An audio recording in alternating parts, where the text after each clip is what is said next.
Hi patriot എന്ന multi star ചിത്രം തിയേറ്ററുകളിൽ വൻ തകർച്ചയാണ് നേരിട്ടുകൊണ്ടിരിക്കുന്നത്. വമ്പൻ കളക്ഷൻ ഇടമാണ് സിനിമയ്ക്ക് സംഭവിച്ചുകൊണ്ടിരിക്കുന്നത്. ആദ്യ 6 ദിവസം കൊണ്ട് സിനിമയുടെ വേൾഡ് വൈഡ് കളക്ഷൻ ഏകദേശം 70 കോടിയിൽ എത്തിയിട്ടുണ്ട്, അല്ലെങ്കിൽ എത്തിയിട്ടുണ്ടാവും എന്നാണ് നമ്മൾ എല്ലാവരും വിചാരിച്ചു വെച്ചിരുന്നത്. പക്ഷേ 67 കോടി മാത്രമാണ് സിനിമയ്ക്ക് നേടാനായത് എന്നാണ് ഇപ്പോൾ കിട്ടുന്ന വിവരം. അതായത് ആദ്യ 6 ദിവസം കൊണ്ട് സിനിമയുടെ കളക്ഷൻ വെറും 67 കോടിയാണ് എന്നുള്ളതാണ്. ഇന്നലെ സിനിമയുടെ 7-ാം ദിവസമായിരുന്നു. ഇന്നലെ സിനിമയ്ക്ക് വേൾഡ് വൈഡ് കളക്ഷനായിട്ട് 1,40,00,000 താഴെ മാത്രമാണ് ഉണ്ടാവുക എന്നുള്ളതാണ് അറിയാൻ സാധിച്ചിരിക്കുന്നത്. കേരള കളക്ഷൻ 90 ലക്ഷത്തിന് താഴെ ആയിരിക്കും എന്നുള്ളതാണ്. അപ്പോൾ എന്തായാലും സിനിമയുടെ കളക്ഷൻ വളരെ മോശമായിട്ടാണ് പോയിക്കൊണ്ടിരിക്കുന്നത്. വലിയ ബഡ്ജറ്റിൽ വന്ന സിനിമയായതുകൊണ്ട് തന്നെ സിനിമ വൻ പരാജയം തന്നെയാണ്. പിന്നെ എനിക്ക് കുറേ മെസ്സേജുകൾ വരുന്നുണ്ട്.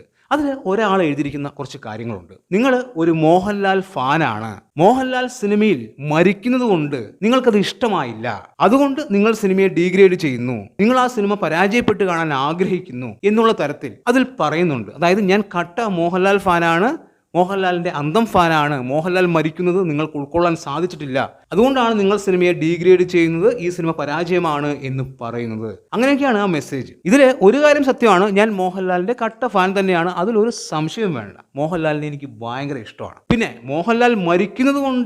മോഹൻലാൽ മരിക്കുന്നത് ആ സമയത്ത് കണ്ട് ഞാൻ ഷോക്കായി പോയി, അതുകൊണ്ട് സിനിമയെ ഡീഗ്രേഡ് ചെയ്യുന്നു എന്നുള്ള കാര്യം. സുഹൃത്തെ, നിങ്ങൾ എൻ്റെ പാട്രിയറ്റ് ഇറങ്ങുന്നതിന് മുൻപുള്ള വീഡിയോസ് ഒന്ന് എടുത്ത് കണ്ടു നോക്കും. അതിൽ ഞാൻ കൃത്യമായി പറയുന്നുണ്ട്, അതായത് സിനിമ ഇറങ്ങുന്നതിന് മുൻപ് തന്നെ എൻ്റെ ഒരു വീഡിയോയിൽ ഞാൻ കൃത്യമായി പറഞ്ഞിട്ടുണ്ട്, മോഹൻലാൽ ഫാൻസ് ഇത് ഉൾക്കൊണ്ടാൽ മാത്രമേ സിനിമ വിജയിക്കൂ എന്ന്. നിങ്ങൾ പ്രതീക്ഷിക്കാത്തത് സംഭവിക്കും. അത് മോഹൻലാൽ ഫാൻസ് ഉൾക്കൊണ്ടാൽ സിനിമ വിജയിക്കും, അല്ലെങ്കിൽ സിനിമ കനത്ത പരാജയമായി മാറും എന്നുള്ളത് ഞാൻ എൻ്റെ വീഡിയോയിലൂടെ പറഞ്ഞിട്ടുണ്ട്. അതിൽ തന്നെ ഞാൻ പറയുന്നുണ്ട്, ക്ലൈമാക്സിൽ ലാലേട്ടനില്ല, ഫഹദും ചാക്കോച്ചനും കുഞ്ചാക്കോ ബോബനുമാണ് അഭിനയിച്ചിരിക്കുന്നത് എന്ന്. അതായത് എനിക്ക് കൃത്യമായിട്ടറിയാം ക്ലൈമാക്സിന് മുൻപ് മോഹൻലാൽ മരിക്കും എന്ന്. ക്ലൈമാക്സിൽ മമ്മൂട്ടിയും ഫഹദും ചാക്കോച്ചനുമാണ് അഭിനയിക്കുന്നത് എന്ന് ഞാൻ പറയണമെങ്കിൽ നിങ്ങൾക്ക് ചിന്തിച്ചാൽ മനസ്സിലാക്കിക്കൂടെ? അതായത് സിനിമ ഇറങ്ങുന്നതിന് മുൻപ് തന്നെ ഇത്തരം കാര്യങ്ങൾ നമ്മൾക്ക് അറിയാൻ സാധിച്ചിരുന്നു. അറിഞ്ഞുകൊണ്ട് തന്നെയാണ് നമ്മൾ സിനിമയ്ക്ക് പോയത്.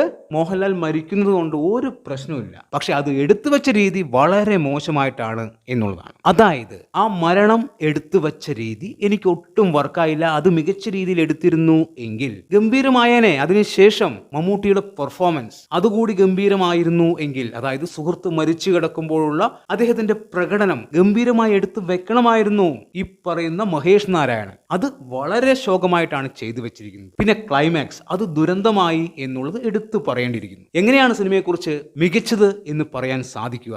ഞാനൊരിക്കലും സിനിമയെക്കുറിച്ച് മോശം പറഞ്ഞിട്ടില്ല. സിനിമ ഒരു ആവറേജ് ആണ് എന്നുള്ളതാണ് ഞാൻ പറഞ്ഞിരിക്കുന്നത്. അതിനപ്പുറത്തേക്ക് എനിക്ക് തോന്നിയില്ല. അതുകൊണ്ടാണ് സിനിമയെക്കുറിച്ച് ഒരു ആവറേജ് സിനിമ എന്നുള്ള രീതിയിൽ ഞാൻ റിവ്യൂ കൊടുത്തു. പിന്നെ സിനിമയുടെ കളക്ഷൻ മോശമായി കഴിഞ്ഞാൽ കളക്ഷൻ മോശമായി എന്ന് തന്നെ പറയും. കളക്ഷൻ വരാത്തതിന് എനിക്ക് എന്ത് ചെയ്യാൻ പറ്റും? ഇല്ലാത്ത കളക്ഷൻ ഞാൻ ഉണ്ടാക്കി പറയണമായിരുന്നു. സിനിമ ഗംഭീര കളക്ഷൻ 100 കോടി നേടി, 500 കോടി നേടി എന്ന് പറയണമായിരുന്നു. അപ്പോൾ സിനിമ ആവറേജിൽ ഒതുങ്ങി, പക്ഷെ കളക്ഷൻ ഒരുപാട് താഴേക്ക് പോയി എന്നുള്ളത് തന്നെയാണ്. പിന്നെ ഇവർ മാർക്കറ്റ് ചെയ്ത രീതി, ഇതിൻ്റെ അണിയറക്കാർ മാർക്കറ്റ് ചെയ്ത രീതി വളരെ മോശമാണ്. ഇതൊരു മമ്മൂട്ടി മോഹൻലാൽ ചിത്രം എന്നുള്ള രീതിയിലാണ് ഇവർ മാർക്കറ്റ് ചെയ്തിരിക്കുന്നത്. അത് എന്തിനു വേണ്ടിയാണ്? മോഹൻലാലിന്റെ സ്റ്റാർഡം യൂസ് ചെയ്യാൻ വേണ്ടി തന്നെയാണ്. മമ്മൂട്ടി മോഹൻലാൽ എന്ന് കേൾക്കുമ്പോൾ പ്രേക്ഷകർ അടിച്ചു കയറും എന്ന് ഇവർക്കറിയാം. അതിലൂടെ പണമുണ്ടാക്കാൻ ഇവർ ശ്രമിച്ചു, പക്ഷെ അത് പാളിപ്പോയി. പ്രേക്ഷകർക്ക് കൃത്യമായി മനസ്സിലായി ഇതൊരു മമ്മൂട്ടി മോഹൻലാൽ ചിത്രമല്ല, ഇതൊരു മമ്മൂട്ടി ചിത്രമാണ്, നമ്മളെ പറ്റിച്ചതാണ് എന്ന് അവർക്ക് മനസ്സിലായി. ഇപ്പോ കേരളത്തിന് പുറത്ത് പല ആൾക്കാരും നമ്മളുടെ ഈ സിനിമയെ ട്രോളുന്നുണ്ട്. മലയാളത്തിന്റെ വമ്പൻ താരങ്ങൾ ഒന്നിച്ചിട്ട് വൻ ദുരന്തമായി പോയി എന്ന് പറയുന്നുണ്ട്. നമ്മുടെ സൂപ്പർ താരങ്ങളെ കളിയാക്കുന്നുണ്ട്. ഇതിന്റെ അണിയറക്കാർ പലരും പറയുന്നു സ്റ്റാർഡമാണ് ഈ സിനിമയെ ബാധിച്ചത്, സാധാരണക്കാരനായി അവർക്ക് അഭിനയിക്കാൻ പറ്റില്ലേ എന്ന്. ഇവിടെ പ്രശ്നം അതൊന്നുമല്ല. സിനിമ ക്ലൈമാക്സിനോട് അടുക്കുമ്പോൾ കയ്യിൽ നിന്ന് പോയി എന്നുള്ളതാണ്. സംവിധാനം പാളിപ്പോയി എന്നുള്ളത് എടുത്തു പറയുന്നു. അപ്പോൾ ഞാൻ ഒരിക്കലും സിനിമയെ നശിപ്പിക്കാൻ വേണ്ടി മനഃപൂർവ്വമായി ഡീഗ്രേഡ് ചെയ്യുന്നതല്ല. എനിക്ക് സിനിമ കണ്ടപ്പോൾ ആവറേജ് ആയിട്ടാണ് തോന്നിയത്. കളക്ഷൻ ശോകമായിട്ടാണ് കാണിക്കുന്നത്, അതുകൊണ്ട് ശോകം എന്ന് പറയുന്നു. എന്തായാലും സിനിമ കനത്ത പരാജയം തന്നെയാണ്, വലിയ സാമ്പത്തിക നഷ്ടം ഇതിന്റെ പ്രൊഡ്യൂസറിന് ഈ സിനിമ ഉണ്ടാക്കി വെക്കും എന്നതിൽ തർക്കമില്ല. എന്താണ് നിങ്ങളുടെ അഭിപ്രായം എന്ന് കമന്റ് ബോക്സിൽ കമന്റ് ചെയ്യുക. വീഡിയോ ഇഷ്ടമായാൽ ചാനൽ സബ്സ്ക്രൈബ് ചെയ്യുക. പുതിയൊരു വീഡിയോയുമായി കാണുന്നവരെ ബൈ ബൈ.